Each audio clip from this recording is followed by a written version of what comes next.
Double decker rickshaw टुकटुकपुर गांव में विनोद नाम का एक रिक्शा वाला रहता था। वो एक नेक और ईमानदार रिक्शा वाला था। रिक्शा वालों की बिरादरी में सब उसकी इज्जत करते थे, लेकिन बदकिस्मती से उसके अपने घर में उसकी रत्ती भर भी इज्जत नहीं थी। उसकी बीवी सीमा एक बहुत बदमिजाज औरत थी।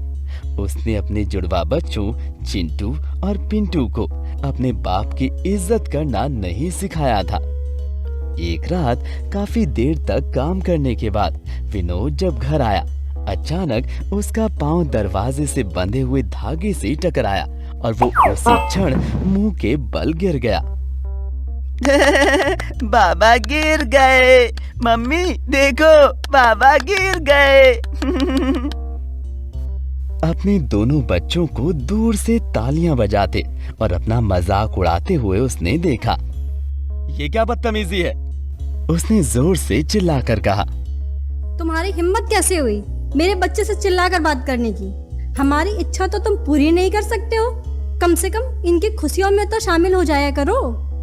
बाद में जब वो खाना खाते वक्त अपने बच्चों के साथ टीवी देख रहा था, उसने उसमें एक कार्टून में डबल डेकर बस देख ली और उसे कुछ सूझता है। अगले दिन वो अपने मामा के वेल्डिंग शॉप में अपना रिक्शा लेकर जाता है और कहता है, अरे विनोद, कैसे आना हुआ? मामा जी, क्या आपने कभी डबल डेकर बस देखा है? हाँ बेटा, शहर में देखी है।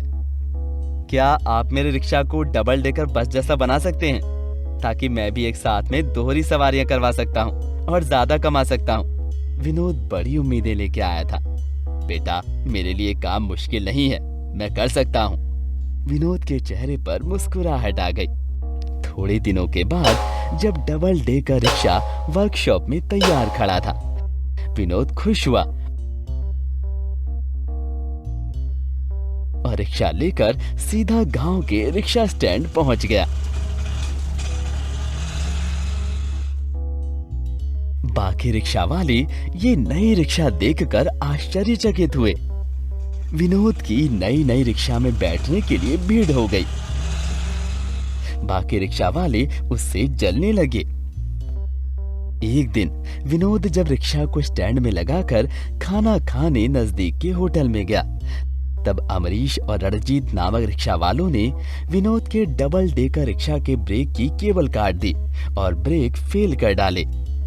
खाना खाने के बाद विनोद रिक्शा स्टैंड को वापस आया। थोड़ी ही देर में एक बड़ी ही आलीशान कार डबल डेकर रिक्शा के सामने आके रुक गई। उसमें से एक बूढ़े पर अमीर पति पत्नी धर्मेंद्र और हेमा बाहर आते हैं। हेमा बच्चों की तरह जिद करती है, मुझे इस रिक्शा की सवारी करनी है पतिदेव। धर्मेंद्र, जो हेमा की इच्छा पूरी करना चाहता था, इसलिए वो विनोद से कहता है, ओए रिक्शा वाला, हमें तुम्हारी रिक्शा में सवारी करनी है। बैठिए, बंदा आपकी सेवा में हाजिर है। धर्मेंद्र और हेमा सीढ़ी के जरिए ऊपर के कंपार्टमेंट में बैठ जाते हैं और विनोद रिक्शा चलाना शुरू करता है और सवारी निकलती है। विनोद स्पीड बढ़ाता है, लेकिन जब आगे सड़क पर एक भैंस दिखती है तो वो ब्रेक दबाता है, लेकिन गाड़ी धीमी ना होते हुए आउट ऑफ कंट्रोल हो जाती है और भैंस से टकरा जाती है। धर्मेंद्र और हेमा ऊपर से नीचे गिर जाते हैं। ये देखकर बाकी रिक्शे वाले आ जाते हैं और विनोद को पीटने लग जाते हैं। उसमें ब्रेक फेल करने वाले अमरीश और रणजीत भी थे। पागल है क्या? तुमको रिक्शा ड्राइवर का लाइसेंस किसने दिया? हमारी बिरादरी का नाम खराब करेगा क्या? वहाँ से धर्मेंद्र और हेमा भाग के आ जाते हैं और जोर से कहते हैं, अरे अरे, उसे मत पीटो। कमाल है, आपको इतनी लगी, फिर भी आप कह रहे हैं कि उसे मत मारो। इसका तो लाइसेंस कैंसिल होना चाहिए।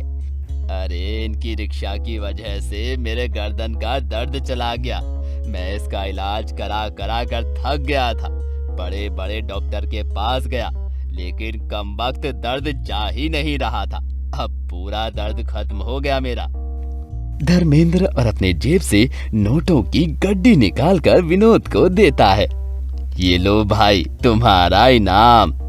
ये देख अमरीश और रणजीत के मुंह देखने लायक रह जाते हैं। शाम को जब विनोद अपने घर जाता है तब अपनी बीवी के लिए साड़ी और बच्चों के लिए खिलौने ले जाता है।